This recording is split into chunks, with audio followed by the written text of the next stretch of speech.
भारत की भूमि पर एक दिव्य पुरुष ने जन्म लिया।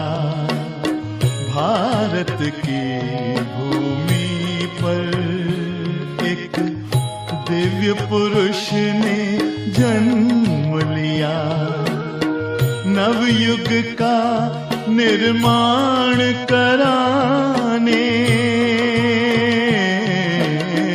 नवयुग का निर्माण कराने शिव ने जिनमें स्थान लिया।